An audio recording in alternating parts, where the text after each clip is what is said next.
அனைவருக்கும் வணக்கம். இன்றைய தலைப்பு பண்பு நல விழுமியங்கள். அதாவது ஒரு மனிதனுக்கு பண்பு என்பது ரொம்ப முக்கியமான ஒன்றாக அமைகிறது. அந்த பண்பை வச்சுக்கிட்டு அவனுடைய விழுமியங்கள் எந்த அளவுக்கு இருக்கும், அல்லது பண்பு நலத்தோடு இருக்கக்கூடிய விழுமியங்கள் என்னென்ன இருக்கும் என்பதை ஆராய்ந்து பார்க்கக்கூடியதாக இந்த தலைப்பு அமைகிறது. அதாவது ஒவ்வொரு மனிதனுக்கும் தன்னை ஆய்விற்கு உட்படுத்தி களங்கங்களை போக்கினால்தான் உடல் நலமும் மனவளமும் பெற்று சிறந்த வாழ முடியும் என்பதனை இதன் மூலம் தெளிவுபடுத்த முடியும். அதாவது இந்த தன்னாய்வு கொண்டு தற்சோதனை அல்லது அகத்தாய்வு என்று அழைக்கிறோம்.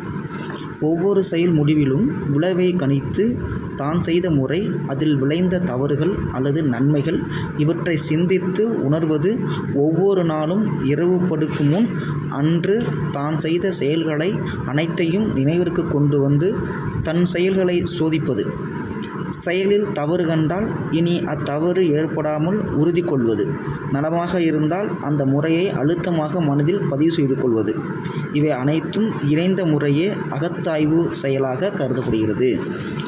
அது மட்டும் இல்லாமல் பேராசை, சினம், கடும் பற்று, முறையற்ற பால்வக கவர்ச்சி, உயர்வு தாழ்வு மனப்பான்மை, வஞ்சம் என்ற 6 தீய குணங்களும் ஒவ்வொரு இடத்திலும் ஒவ்வொரு அளவில் இருக்கும்.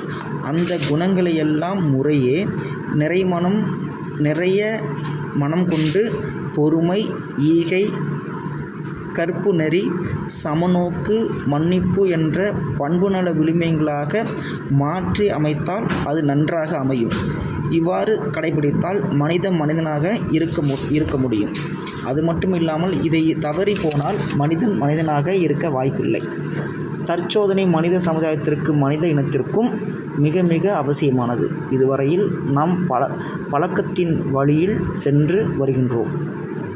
இந்த பழக்கத்திலிருந்து ஒரு மாற்றம் பெற வேண்டுமானால் ஒரு சிறந்த வாழ்க்கை நலம் தரும் விளக்கம் வேண்டும்.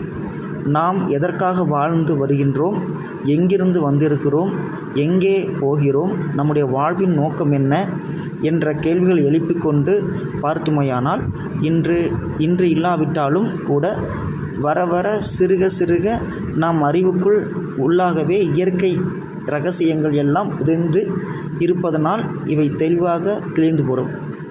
இவையே வாழ்வுக்கான விளக்கமாக கொள்ளப்படுகிறது. அது மட்டும் இல்லாமல் அதன் பிறகு ஆசை சீரமைப்பு என்ற 2வது பயிற்சிக்கு வருகின்றோம். மனமானது ஒரு நொடியில் பல 100 ஆசைகளை உருவாக்கி கொள்ள முடியும். அவ்வளவு ஆசைகளையும் உடலை கொண்டுதானே நிறைவேற்ற வேண்டும். அத்தோடு அந்த ஆசைகளுக்கு சமுதாய ஒப்புதல், இயற்கை விதியின் ஆதரவு இவ்வளவும் வேண்டுமே. மனம் மாத்திரம் ஆசைப்பட்டு கொண்டே இருந்தால் போதுமா? நிறைவேற்ற முடியாத ஆசைகளை எல்லாம் அதிகமாக மனம் உருவாக்கி கொண்டே இருப்பதாக நமக்கு தெரிகிறது. நாளுக்கு நாள் மனம் தளர்ச்சி அடைந்து கொண்டே போகிறது. வாழ்க்கையில் வெற்றி கிட்டுவதில்லை. விரக்தி, வெறுப்பு இவையெல்லாம் உண்டாக்குகின்றன. ஆகையினால் என்ன நினைக்கிறோமோ, என்ன ஆசைப்படுகின்றோமோ அவற்றை அடைய வேண்டும், அனுபவிக்க வேண்டும். அவ்வாறு நிறைவேற்றிக் கொள்ள வேண்டுமானால் எத்தகைய ஆசைகளை கொண்டால் அவற்றை நிறைவேற்ற இயலும் என்பவற்றையெல்லாம் எண்ணி பார்க்கின்றோம். ஆசைகளை ஒழுங்குபடுத்தி முறைப்படுத்தி அவை முறையான ஆசைகளை மட்டும் வளர்த்து கொள்வதற்கான பயிற்சியே ஆசை சீரமைத்தல் என்பதாகும். இவ்வாறு ஒவ்வொரு காலகட்டத்திலையும் அதனுடைய பயனிலையையும் பண்புநல விழுமியங்களையும் பார்க்க முடியும். இதில் நம்முடைய மனிதனுக்கு பேராசையாக இருப்பது ஆசையை எப்படி கரெக்டாக சீரமைக்கணும் அப்படிங்கிறத ஒரு சிறு பகுதியில் பார்க்கலாம். ஆசை என்ற எண்ணத்தை விருப்பம், அவா, பற்று, இச்சை, வேட்கை, காமம், காமியம், வேண்டுதல் என பலவாறாக அழைக்கிறார்கள். ஆசையை பொதுவாக மண்ணாசை, பொன்னாசை, பெண்ணாசை என்ற 3 அமைப்பாக பார்த்தார்கள். துன்பங்கள் தோன்றுவதற்கு மூவகை ஆசைகளே காரணம். ஆகவே அவற்றை ஒழிக்க வேண்டும் என்ற கருத்து நெடுங்காலமாக நிலை வருகிறது.